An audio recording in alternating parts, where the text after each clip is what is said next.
Angalia hao pinzani hao. Kila mmoja aidha ukute kuna fuse moja haipo. Gia moja ukiweka inaruka. Kwa ndugu zangu tena tukachague wana CCM. CCM ni tanuru la kuoka viongozi. Na la viongozi mahiri na shupavu wenye uwezo wa kujenga hoja, kupigania hoja na kutetea hoja. Lakini wengine wamezoea kupayuka tu.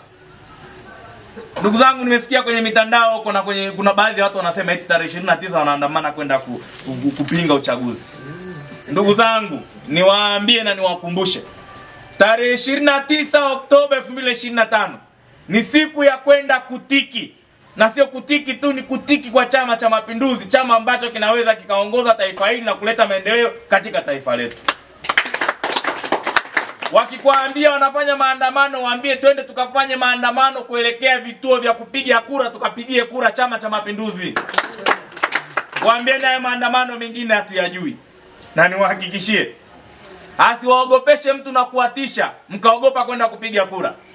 Jeshi letu la ulinzi na usalama, jeshi letu la polisi liko imara na na ulinzi wa kutosha. Kama tulimpiga Idi Amin Dada mpaka akakimbia mpaka nyumbani kwake, tutashindwa ambao wanataka kuleta fujo, kuandamana, kuharibu nchi yetu, kuvuruga amani?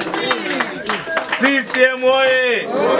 Niwahakikishie, hakuna atakayeguswa, hakuna atakayeumizwa. Twendeni tukajitokeze kwa wingi tukampigie kura Daktari Samia Suluhu Hassan. Atakayetokea barabarani kuandamana kupinga uchaguzi, tunawaachia kazi jeshi la polisi kushughulika nao.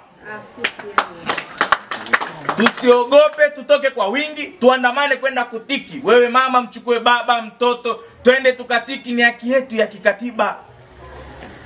Twendeni tukapige kura tarehe 29 Oktoba.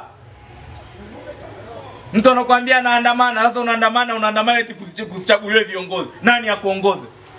Kusingekuwa na viongozi wenye vitu wa vijiji polisi, tungekuwa mtu namuua hapa mwenyekiti na malizana naye, hakuna wakunishtaki. Kuna mtu angenichukulia hatua? Si hamna kiongozi yoyote. Sasa wewe unasemaje kwamba eti tuandamane eti kusiwe na viongozi? Lengo lao ni vurugu, fujo, vita. Nyinyi ni mashuhuda, mmeona kwa nchi zetu za jirani. Watu walivyokuwa, wa mama, wa baba, wa bibi wanalawitiwa, wanabakwa, wanavunja nyumba, wanaharibu kila aina ya vitu. Kwa sababu tu eti ya uchaguzi. Eti watu wanaandamana. Leo hii damu imemwagika kule, wangapi wamekufa? Wamekufa. Machungu ni wangapi wanaumia? Wanaumia watu wengi. Muasisi wa taifa letu hayati Mwalimu Julius Kambarage Nyerere alisema taifa letu halitaka limwage damu. Tulimkimbiza Idi Amin kwa maneno, tulimwambia uwezo tunao na nguvu tunayo, tuna uwezo wa kukutandika vizuri. Alikimbia, hajaondoka wakoloni, sio waliondoka. Kwa hiyo taifa letu tumelipata kwa kupitia njia ya amani. Hatukutumia mtutu wa bunduki.